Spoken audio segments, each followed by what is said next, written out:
Now, very little is heard from persons with disabilities, women and the youth during the national elections. Now, your election headquarters is changing the narrative with its groundbreaking election program, the Joy Ballot Box, this year.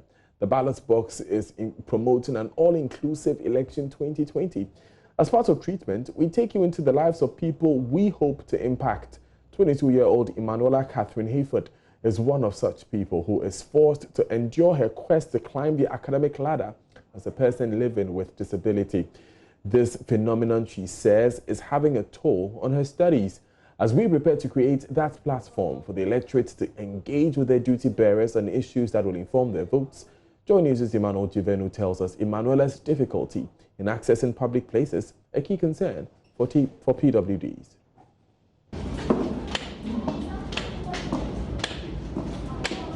This is a daily struggle of Emanuela Catherine Hayford, a student with physical disability at the University of Ghana, Legon. She makes her way from the ground floor to the third floor anytime she attends 5 different lectures. Climbing a flight of steep stairs makes her tired and leaves her drenched in sweat.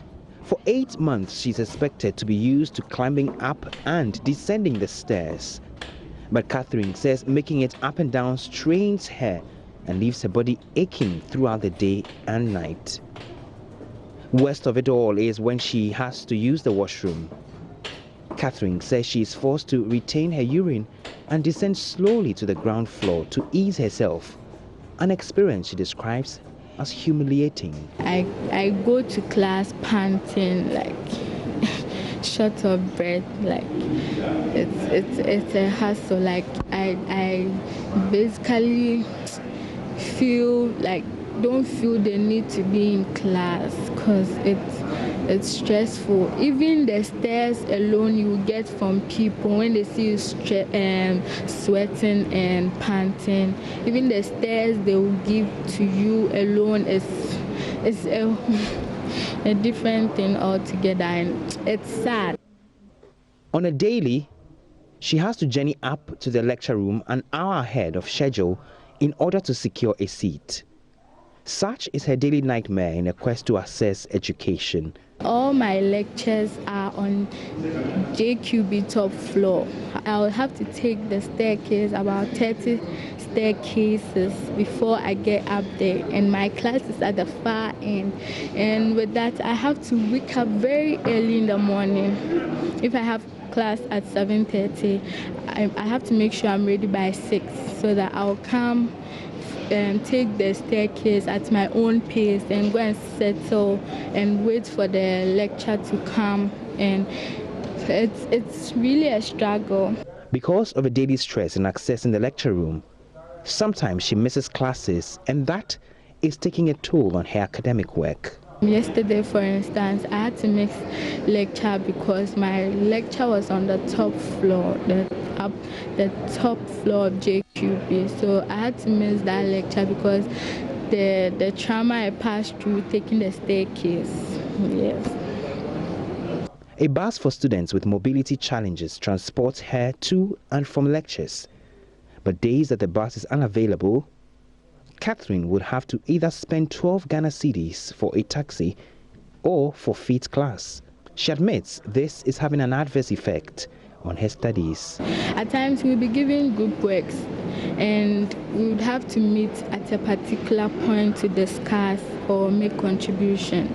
And all these places are not accessible for persons with disabilities, so I would have to opt out, which means I'll lose marks there.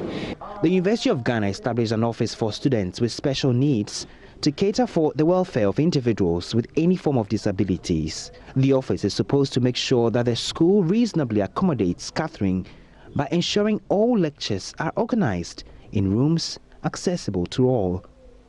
But the coordinator of the office says Emanuela's plight is yet to come to her attention.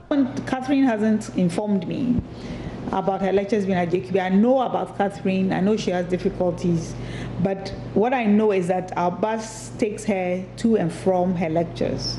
But as to the fact that she's at the top floor of JQB, she hasn't told me. I didn't know that. If I had known, would have tried to do something about it. And they shouldn't wait till this is the 6th week of lectures.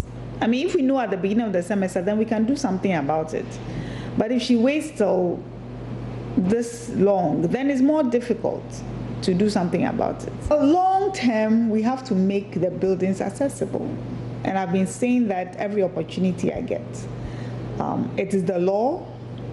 It is in our own policy. We recently had a policy approved. So long term, definitely the university will have to make these buildings accessible. In 2006, Ghana passed the Disability Law Act 715, which aimed at ending the discrimination that faces people with disability. A 10-year moratorium given by the Act for old buildings to be renovated to disability-friendly status has indeed not been met. The moratorium ended in 2016. Students like Catherine therefore go through unnecessary strain to access education. But Catherine is determined to rise above the odds. As she climbs the academic ladder, she wants to be aided with a prosthetic leg. So my number one wish is to get a prosthetic leg. Yeah, that would be my number one wish right now. So to feel comfortable, walk normally. Until then, Catherine would continue to face discrimination in the quest to satisfy her academic thirst and hunger. Emmanuel Jivenus reports for JoyNews.